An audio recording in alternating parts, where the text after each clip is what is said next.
जय सिया राम दोस्तों। तो आज हम बात करने वाले हैं थोड़े से अलग टॉपिक पे कि देखिए दीपावली के त्यौहार पे क्या होता है कि हम नए नए लक्ष्मी गणेश की मूर्तियां लेकर तो आते हैं, फिर उनका पूजा के बाद करना क्या होता है ये शायद से हर किसी को नहीं पता होता होगा। तो आइए आज बात करते हैं उसी बारे में। सनातन धर्म में दीपों का त्योहार दीपावली बहुत ही विशेष महत्व रखता है। इस दिन भगवान राम 14 वर्ष के वनवास को पूर्ण कर अयोध्या नगरी में वापस लौटे थे। दीपावली के शुभ अवसर पर लक्ष्मी गणेश की पूजा प्रत्येक घर में जरूर की जाती है। इस दिन लोग लक्ष्मी गणेश की नई मूर्तियां भी लाते हैं और उनकी पूजा अर्चना करते हैं। मैं आपको बताती हूँ कि पूजा करने के बाद उन लक्ष्मी गणेश की मूर्तियों का क्या करना चाहिए। यदि लक्ष्मी गणेश की मूर्ति मिट्टी की बनी हुई है तो आप उसे लाल कपड़े में लपेटकर जल में विसर्जित कर सकते हैं, लेकिन अगर ऐसा संभव नहीं है तो आप घर पर ही किसी शुद्ध पात्र में जल भरें और जल भरकर उसमें आप मूर्तियों को गलाकर फिर उसको पानी को गमले में डाल सकते हैं। वहीं अगर आपकी लक्ष्मी गणेश की मूर्ति चांदी की, सोने की या पीतल की बनी हुई है तो ऐसे में आप दिवाली पूजन के बाद आप इस मूर्ति को गंगा जल से स्नान कराएं। उसके बाद आप इसे पुनः मंदिर में स्थापित कर सकते हैं और फिर आप अपनी तिजोरी में भी इसको रख सकते हैं।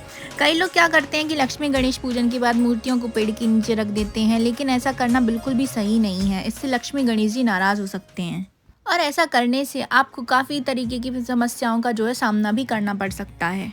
यदि आप दिवाली के बाद लक्ष्मी गणेश की मूर्ति को विसर्जित नहीं करना चाहते हैं तो आप साल भर उनको रख कर आप उनकी पूजा कर सकते हैं। फिर जब अगली दिवाली आती है तो आप उनको विसर्जित कर सकते हैं, पुरानी मूर्तियों को। उन लोगों का भी एक तरीका है कि उनको आपको पुरानी मूर्तियों को कैसे विसर्जित करना है, आइए जान लेते हैं।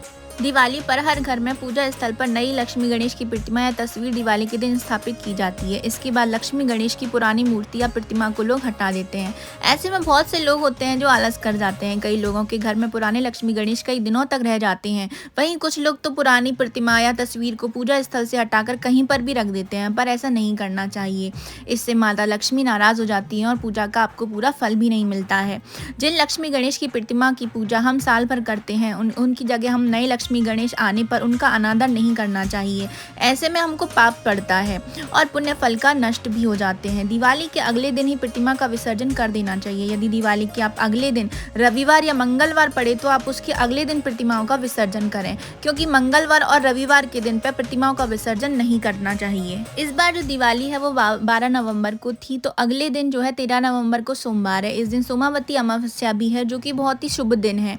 इस दिन पर आप जो लक्ष्मी गणेश की पुरानी प्रतिमाएं हैं मिट्टी की, आप उनका विसर्जन कर सकते हैं। यदि 13 नवंबर को प्रतिमा का विसर्जन आप किन्हीं कारणों से ना कर पाए हों तो आप फिर 15 नवंबर को विसर्जन कीजिए, क्योंकि 14 नवंबर को मंगलवार है, तो इस दिन विसर्जन हमको नहीं करना चाहिए। लक्ष्मी गणेश और कुबेर की पुरानी प्रतिमा का विसर्जन सुबह के समय पर ही करें, सूर्यास्त के बाद भूलकर भी ना करें विसर्जन, क्योंकि हम सभी जानते हैं कि माँ लक्ष्मी को प्रदोष काल और गोधूली बेला अत्यधिक ज़्यादा उनको प्रिय है और इसी बेला में वो लोगों के घरों में भी आती हैं। तो ऐसे में हमको प्रतिमाओं का विसर्जन नहीं करना चाहिए। ऐसे में इस समय उनकी प्रतिमा का विसर्जन करना हितकर भी नहीं बताया गया है। इससे माँ लक्ष्मी नाराज हो सकती हैं। लक्ष्मी गणेश की पुरानी प्रतिमा का विसर्जन आप किसी पवित्र नदी में करना अगर आपको संभव हो सके तो आपको पवित्र नदी में ही आपको विसर्जन करना चाहिए। अगर ऐसा आप नहीं कर पा रहे हैं तो आप घर पर ही किसी पात्र में देखिए शुद्ध जल लेके आप उनको मिट्टियों को विसर्जित कर सकते हैं और बाकी पानी आप गमलों में भी डाल सकते हैं।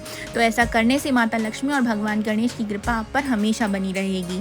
तो ये थी मेरी छोटी सी जानकारी कि लक्ष्मी गणेश की प्रतिमाओं को आपको किस तरह से विसर्जन करना है, कब विसर्जन करना है, कहाँ विसर्जन करना है। आपको कैसी लगी कमेंट बॉक्स में ज़रूर बताइएगा। तो अभी मैं आपसे लेती हूँ विदा। जय सिया राम।